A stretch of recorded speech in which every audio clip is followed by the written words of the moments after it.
નમસ્કાર દર્શક મિત્રો, અમારી ચેનલમાં આપનું હાર્દિક સ્વાગત છે.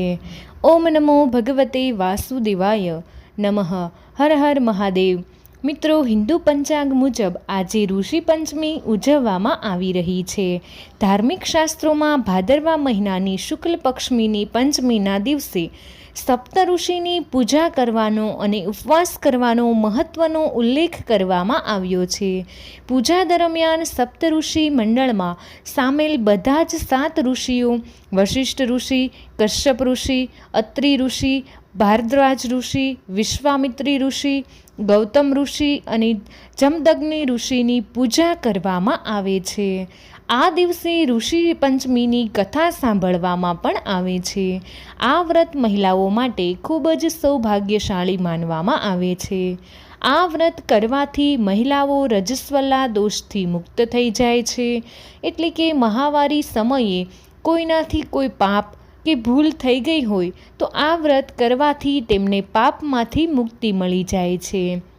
એવી માન્યતા છે કે જો ઋષિ પંચમીના દિવસે શ્રદ્ધાપૂર્વક વ્રત કરીએ, કથા કરવામાં આવે કે સાંભળવામાં આવે તો જીવનના બધા જ દુઃખ દૂર થઈ જાય છે. એમ તો ભક્તો ઋષિ પંચમીના દિવસે ફક્ત એક જ કથા સાંભળે છે, પરંતુ આજે તમને સપ્ત ઋષિ પંચમીની 7 સંપૂર્ણ ફળદાયી કથાઓ સાંભળાવવા જઈ રહી છું. માટે તમને વિનંતી છે કે કથાને પૂરી સાંભળજો, જેથી તમને પણ સંપૂર્ણ શુભ ફળની પ્રાપ્તિ થાય. તો ચાલો 7 સંપૂર્ણ કથાઓનું રસપાન કરીએ. પરંતુ તે પહેલાં બધાને વિનંતી છે કે જો અમારી ચેનલ પર પહેલી વાર આવ્યા હોય તો અમારી ચેનલને જરૂરથી સબસ્ક્રાઈબ કરી લેજો અને વિડીયોને એક લાઈક કરી દેજો અને વિડીયોને શેર પણ કરી દેજો.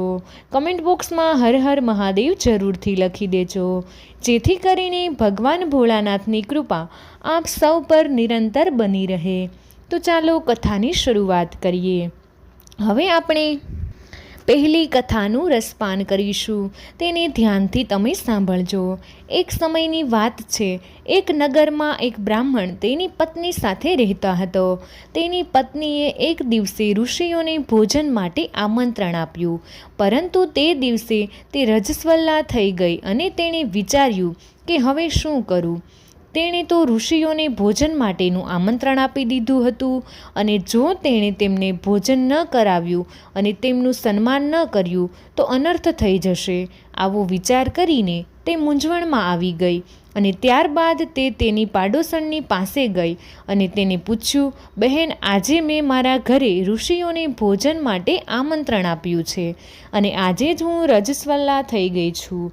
હવે તમે જ જણાવો કે હું શું કરું. પડોશને કહ્યું કે એવું કર, 7 વાર નહીં લે અને 7 વાર કપડાં બદલી લે અને પછી ભોજન તૈયાર કરી લે. બ્રાહ્મણની પત્નીએ ઘરે આવીને આવું જ કર્યું અને ત્યારબાદ ઋષિઓ તે બ્રાહ્મણના ઘરે ભોજન કરવા માટે આવ્યા. ભોજન કરતા સમયે તેમણે પોતાની દિવ્ય દ્રષ્ટિથી જોયું તો તેમને ભોજનમાં કીડા ચાલતા દેખાઈ રહ્યા હતા, અને તે બધા પોતાની દિવ્ય દ્રષ્ટિથી તેનું કારણ પણ સમજી ગયા. તેમણે નારાજ થઈને બ્રાહ્મણ અને તેની પત્નીને શ્રાપ આપી દીધો. ઋષિઓના શ્રાપના કારણે બીજા જન્મમાં બ્રાહ્મણે એક બળદનો અને તેની પત્નીએ કૂતરીનો જન્મ લીધો અને બીજા જન્મમાં તેના પોતાના દીકરાને ત્યાં રહેવા લાગ્યા. તેમનો દીકરો ખૂબ જ ધાર્મિક હતો.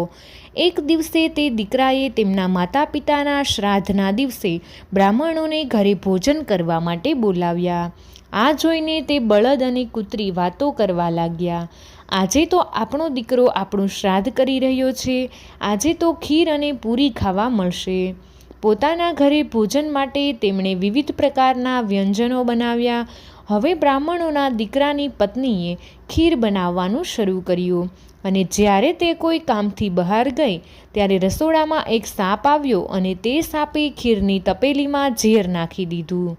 કૂતરીના રૂપમાં રહેલી તેની માએ આ બધું જોઈ લીધું અને તેણે વિચાર્યું કે બધા જ બ્રાહ્મણો આ ખીર ખાઈને મરી જશે અને મારા દીકરા અને વહુને બ્રહ્મહત્યાનું પાપ લાગશે. તેણે તેમના દીકરા અને વહુને આ પાપથી બચાવવા માટે તે ખીરની તપેલીમાં મોં નાખી દીધું. જ્યારે તે કૂતરી તે તપેલીમાં મોં નાખી રહી હતી ત્યારે તેના દીકરાની પત્નીએ કૂતરીને આવું કરતાં જોઈ લીધું. તેણે ગુસ્સામાં આવીને ચૂલામાંથી સળગતું લાકડું બહાર કાઢ્યું અને કૂતરીને માર્યું. બિચારી કૂતરી માર ખાઈને આમ તેમ ભાગવા લાગી.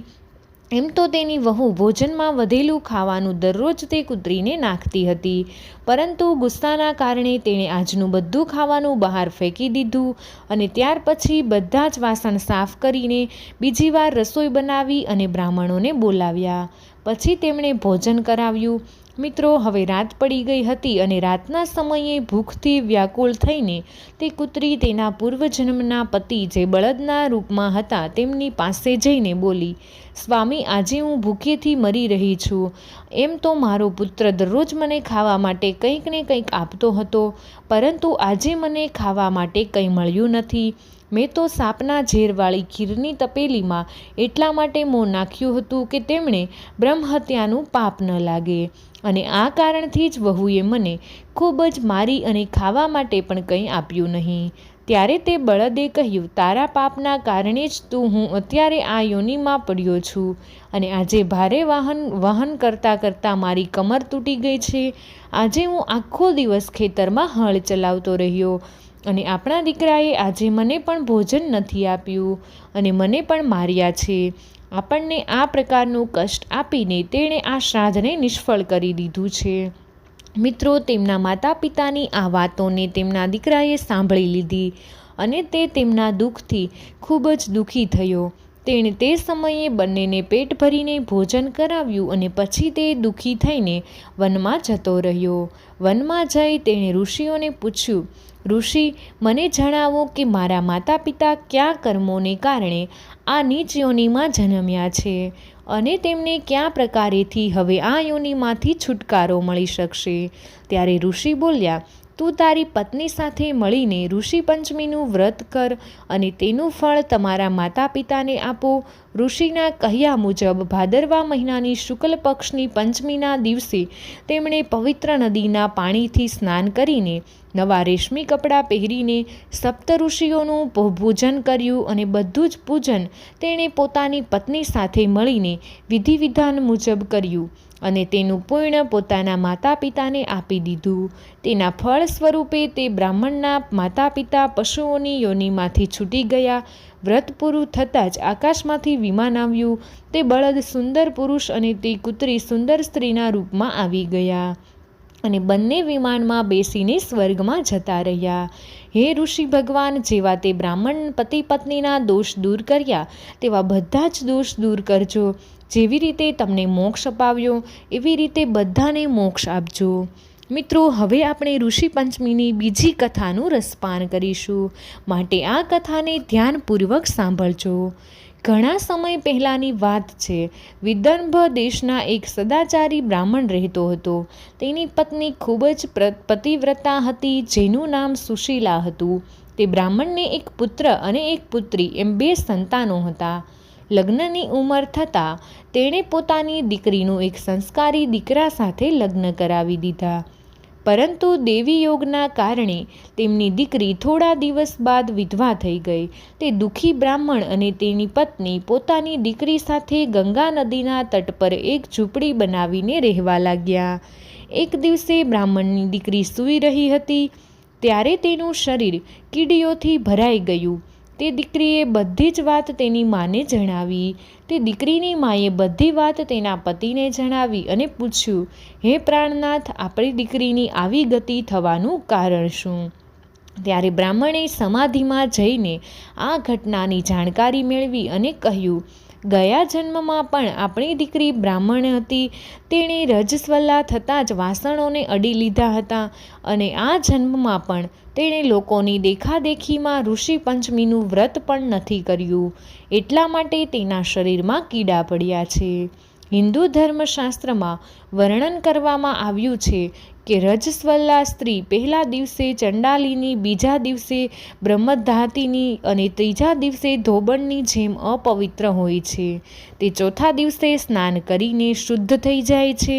અને જો તે શુદ્ધ મનથી હજુ પણ ઋષિ પંચમીનું વ્રત કરે તો તેના બધા જ દુઃખ દૂર થઈ જશે અને બીજા જીવનમાં તેને અટલ સૌભાગ્યની પ્રાપ્તિ થશે.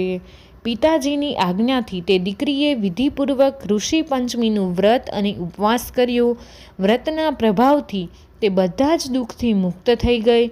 બીજા જન્મમાં તેણે અટલ સૌભાગ્યવતીની સાથે જ બધા જ સુખો પ્રાપ્ત થયા.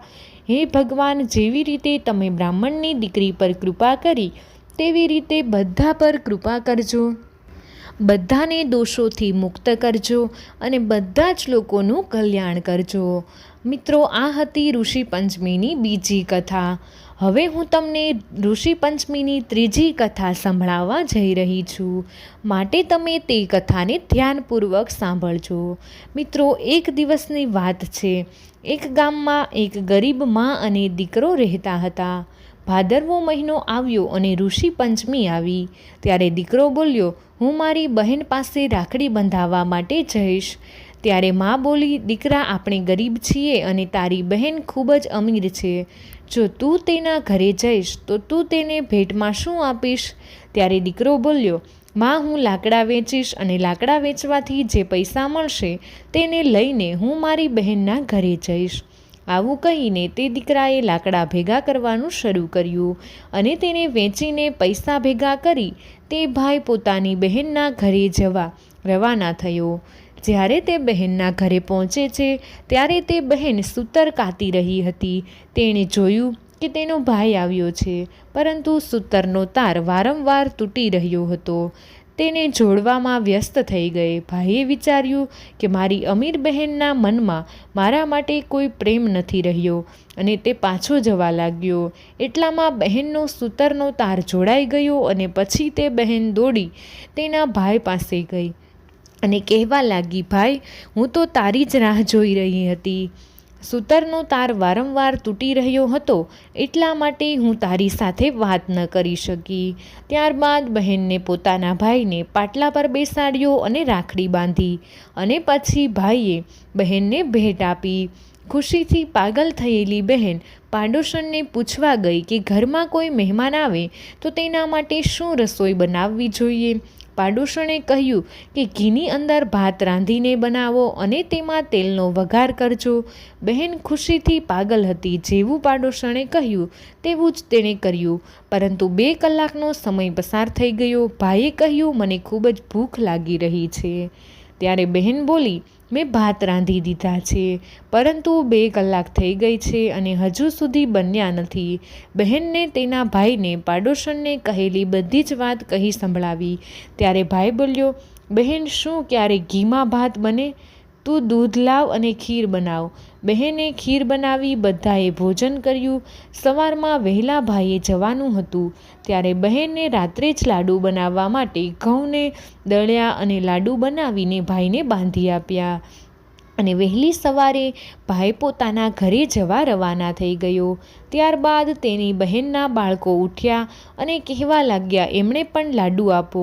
જ્યારે બહેને તેના બાળકોને આપવા માટે લાડુને તોડ્યા ત્યારે તેમાંથી સાપના નાના નાના ટુકડા નીકળ્યા. તે તરત જ તેના ભાઈની પાછળ દોડી ઘણા દૂર ગયા. પછી તેણે પોતાના ભાઈ મળ્યો ત્યારે તેણે તેના ભાઈને બૂમ પાડી અને ત્યારે તેનો ભાઈ વિચારવા લાગ્યો કે હું મારી બહેનના ઘરેથી કશું જ લાવ્યો નથી, તેમ છતાં તે મારી પાછળ કેમ દોડીને આવી ગઈ. બહેનની પાસે આવીને ભાઈએ પૂછ્યું, હું તારા ઘરેથી કશું પણ લાવ્યો નથી, તો પછી તું મારી પાછળ પાછળ ભાગીને કેમ આવી? ત્યારે બહેન બોલી, હું તારો જીવ બચાવવા માટે આવી છું. જે લાડુ તને મેં આપ્યા છે તેની અંદર સાપ પીસાઈ ગયો છે, એટલા માટે હું તને જણાવવા આવી છું.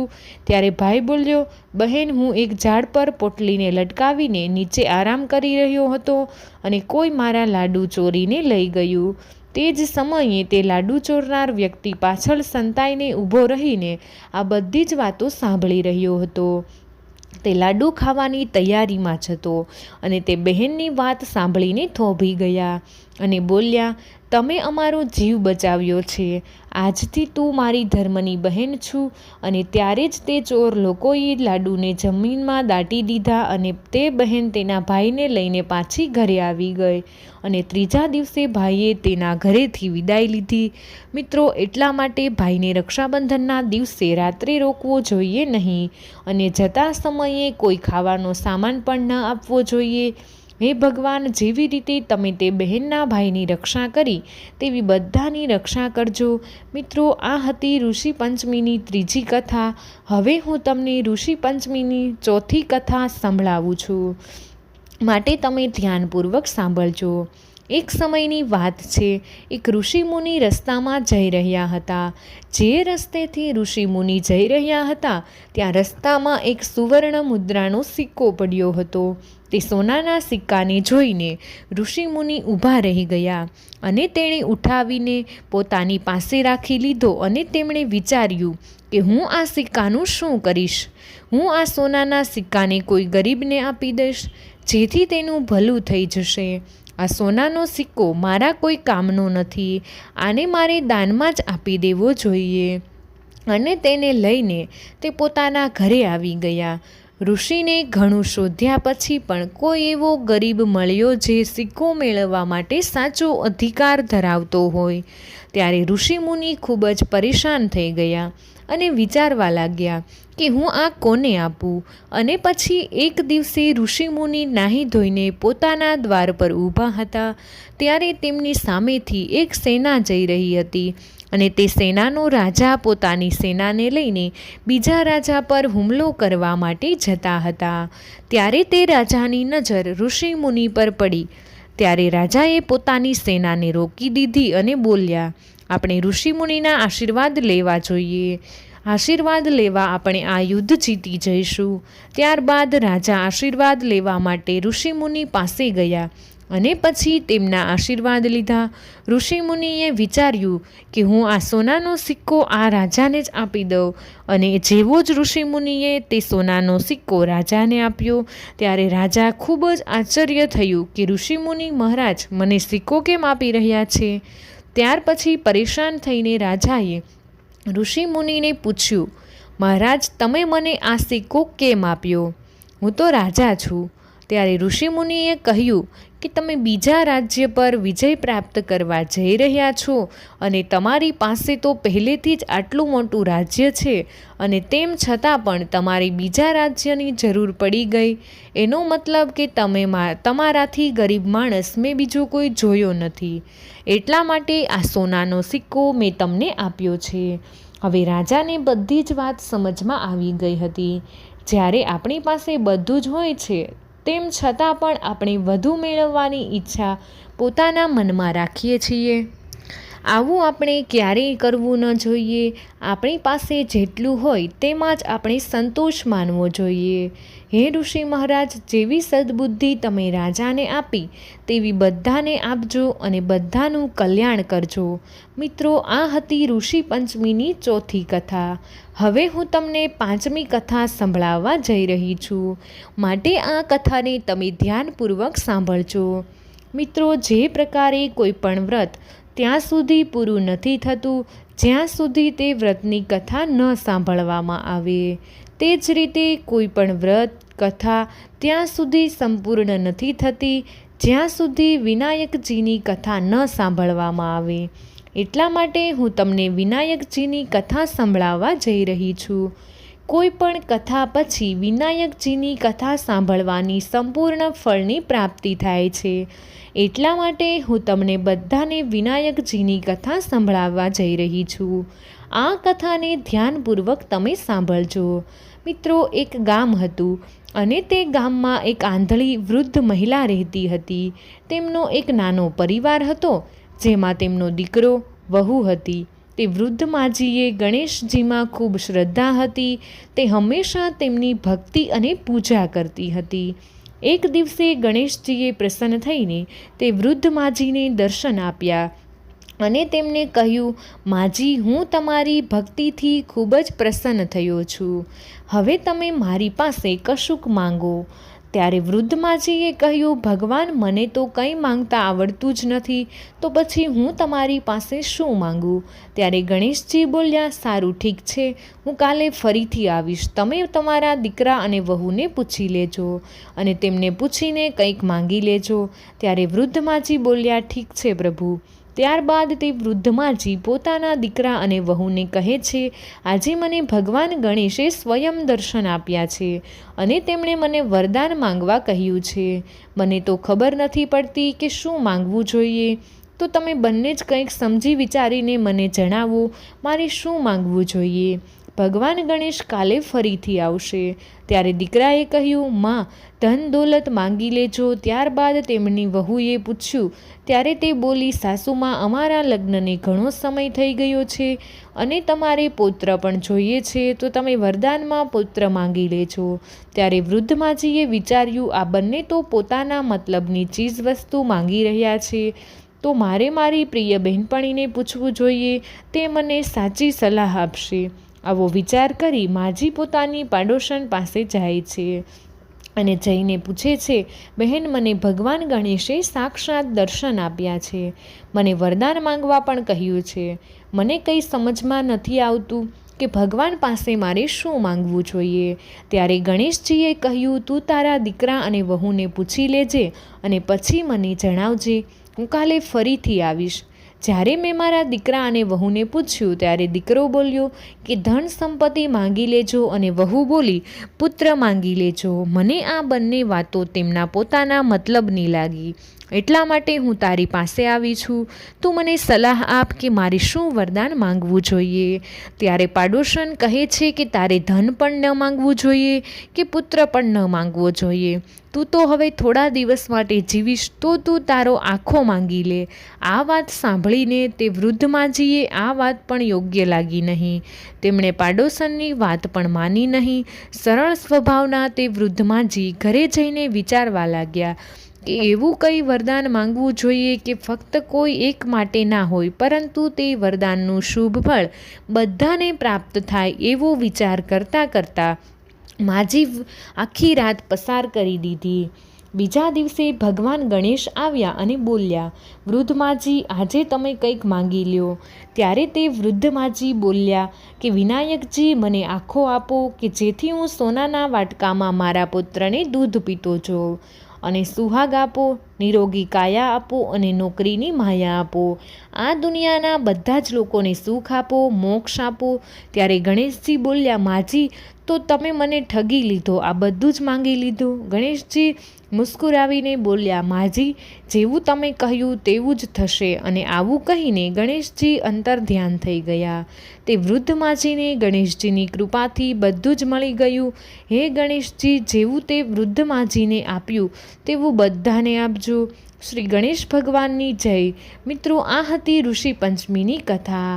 હવે હું તમને ઋષિ પંચમીની છઠ્ઠી કથા સંભળાવવા જઈ રહી છું, માટે તમે આ કથાને પણ ધ્યાનપૂર્વક સાંભળજો. મિત્રો, કોઈ પણ વ્રત કથાને કહેતા સમયે તુલસી માતાની વ્રત કથા જરૂર કહેવી જોઈએ, કેમ કે હિન્દુ પુરાણોમાં માતા તુલસીને ખૂબ જ શુભ અને પૂજનીય માનવામાં આવ્યા છે, માટે તેમની ઉપસ્થિતિ હંમેશા શુભ ફળ જ પ્રદાન કરે છે. અને એના પરિણામ સ્વરૂપે ભગવાન વિષ્ણુને પણ ભોગના સમયે તુલસીનો પ્રસાદ અર્પણ કરવામાં આવે છે. એટલે કે હું તમને માતા તુલસીની કથા સંભળાવવા જઈ રહી છું, માટે તમે ધ્યાનપૂર્વક સાંભળજો. મિત્રો, કારતક મહિનામાં બધી જ મહિલાઓ તુલસી માતાને જળ અર્પણ કરવા માટે જઈ રહી હતી. બધી જ મહિલાઓ તુલસી માતાનું પૂજન કરી જળ અર્પણ કરીને આવી જતી, પરંતુ એક વૃદ્ધ માજી ત્યાં આવતા અને પ્રાર્થના કરતા, કહેતા, હે તુલસી માતા, તમને સર્વ પ્રકારે સુખી રાખજો. ત્યારે તુલસી માતા સુકાવા લાગ્યા. ત્યારે ભગવાને પૂછ્યું, હે તુલસી, તમે કેમ સુકાઈ રહ્યા છો? તમારી પાસે તો આટલી બધી મહિલાઓ રોજ આવે છે, તમને પ્રસાદ ધરાવે છે, જળ અર્પણ કરે છે, ભજન ગાય છે. ત્યારે તુલસી માતાએ કહ્યું, હે ભગવાન, બધી મહિલાઓ મારી પાસે આવે છે, પરંતુ તેમાંથી એક વૃદ્ધ માજી દરરોજ આવે છે, મને બધા જ પ્રકારે સુખી થવા માટેની વાત કહે છે. હું તો તેમને બધું જ આપી દઈશ, પરંતુ તેઓ મારી પાસે માંગે છે મને મૃત્યુ સમયે શ્રી કૃષ્ણનો કાંધો આપજે, તો હું તેમને કેવી રીતે આપીશ? ત્યારે ભગવાન બોલ્યા કે તુલસી, તમે ચિંતા ના કરશો, જ્યારે તે મૃત્યુ પામશે ત્યારે હું તેમને સ્વયં આપીશ. થોડા સમય પછી વૃદ્ધ માજીનું દેહાંત થઈ ગયું. બધા ગામવાળા ભેગા થયા તે વૃદ્ધ માજીને લઈને જઈ રહ્યા હતા, પરંતુ માજી એટલા ભારે થઈ ગયા કે કોઈનાથી પણ ઉચકી શકાય નહીં. બધાએ કહ્યું કે આટલો પૂજાપાઠ કરતા હતા, પાપ નષ્ટ થવા માટેની માળા ફેરવતા હતા, તેમ છતાં પણ આટલા ભારે કેમ થઈ ગયા? ત્યારે એક વૃદ્ધ બ્રાહ્મણના સ્વરૂપમાં ભગવાન આવ્યા અને ત્યાં ઊભેલા લોકોને તેમણે પૂછ્યું, ભાઈ, આ ભીડ કેવી છે? ત્યારે ત્યાં ઊભેલા લોકો કહેવા લાગ્યા, આ વૃદ્ધ માજી મૃત્યુ પામ્યા છે, પાપી હતા એટલા માટે ભારે થઈ ગયા છે, કોઈનાથી ઉચકી શકાતા નથી. ત્યારે ભગવાને કહ્યું, મને તેમના કાનમાં એક વાત કહેવા દો તો કદાચ તે હલકા થઈ જાય. ભગવાને તે વૃદ્ધ માજી પાસે જઈને તે માજી તુલસી માતા જે પ્રાર્થના કરતા હતા તે કાનમાં કહી અને અંતમાં એવું પણ કહ્યું કે શ્રી કૃષ્ણનો કાંધો પણ તમે જ ગ્રહણ કરો.